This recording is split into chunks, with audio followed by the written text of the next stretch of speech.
জয় শ্রীকৃষ্ণ বন্ধুরা, ভক্তিকথা চ্যানেলে তোমাদের সবাইকে স্বাগত। মা শৈলপুত্রী নামে প্রথম রাতে পূজিত হন দেবী দুর্গা, যার অর্থ পর্বতের কন্যা। এই দিন অক্ষয় জ্যোতির ঘট স্থাপন করে শুরু হয় পুজো। পর্বতরাজ হিমবাদ বা হিমালয়ের মেয়ে হিসাবে তাকে মানার পাশাপাশি মহাদেবের স্ত্রী পার্বতীর বিশুদ্ধ রূপ হিসাবেও মান্যতা দেওয়া হয়। শান মন্দির পিঠে বসে ডান হাতে ত্রিশূল আর বাঁ হাতে পদ্মফুল নিয়ে থাকেন দেবী শৈলপুত্রী। তাকে ব্রহ্মা, বিষ্ণু এবং শিবের শক্তির প্রতীকও মনে করা হয়।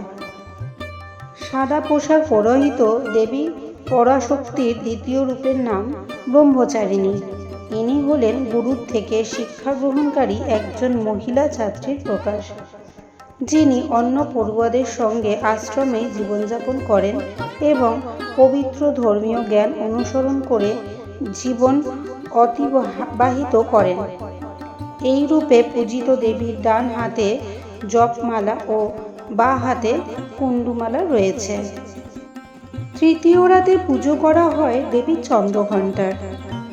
শক্তির এই রূপের ভক্তরা মনে করেন দেবী সন্তুষ্ট হলে দূর হয় শত্রু ভয়, দূর হয় দুর্গতিও, প্রচুর গুণ বৃদ্ধি পায় সাহসও। শিব মহাপুরাণ মতে দেবী চন্দ্রঘণ্টা হলেন চন্দ্রশেখর রূপে ভগবান শিবের শক্তি। মাতা কুষ্মাণ্ডার পুজো হয় অর্থাৎ চতুর্থ রাতে। আলো ও শক্তির চূড়ান্ত উৎস হিসাবে পূজিত এই দেবীর 8টি হাত রয়েছে, যার প্রতিটিতে রয়েছে আলাদা আলাদা শক্তি ও আলোর উৎস। কার্তিক বা স্কন্দের মাতা হিসাবে পঞ্চম রাতে পূজিত হন দেবী স্কন্দ মাতা। তাকে উদারতা, বীরত্ব ও মাতৃপ্রেমের প্রতীক হিসাবে ধরা হয়। আদ্যাশক্তির সবচেয়ে শক্তিশালী রূপ মাতা কাত্যায়নীর পুজো করা হয় 6 নম্বর রাতে।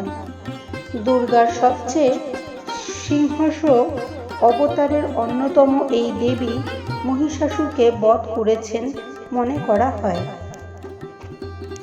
সপ্তম রাতে পুজো করা হয় দেবী কালরাত্রি।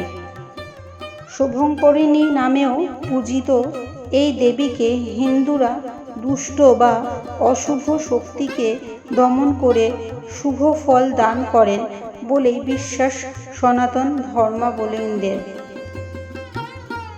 মা মহাগৌরীকে পুজো করা হয় অষ্টমীর দিনে। ভক্তদের বিশ্বাস দেবীর এই রূপ সব কিছুকে বিশুদ্ধ ও পবিত্র করে জীবনকে শান্তি দান করে।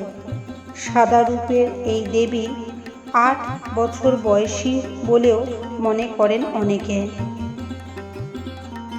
মা মহাগৌরীকে পুজো করা হয় অষ্টমীর দিনে। ভক্তদের বিশ্বাস দেবীর এই রূপ সব কিছুকে বিশুদ্ধ ও পবিত্র করে জীবনকে শান্তি দান করে। সাদা রূপের এই দেবী 8 বছর বয়সী বলেও মনে করেন অনেকে। সিংহের ওপর বসে 4 হাতে আশীর্বাদ মুদ্রা রূপ ধারণ করে নবম রাতে পুজো হয় মা সিদ্ধিদাত্রীর। তাকে সর্বক্ষেত্রে সিদ্ধি দানকারী দেবী হিসাবে মানার পাশাপাশি ভক্তরা মনে করেন দেবী সন্তুষ্ট হলে সংসারে আসে সুখ ও সমৃদ্ধি। আমার আজকের ভিডিওটা আপনাদের কেমন লাগলো অবশ্যই একটা কমেন্টের মাধ্যমে জানাবেন। পরবর্তী ভিডিও নিয়ে আপনাদের সাথে দেখা হচ্ছে। ততক্ষণের জন্য ভালো থাকুন, সুস্থ থাকুন।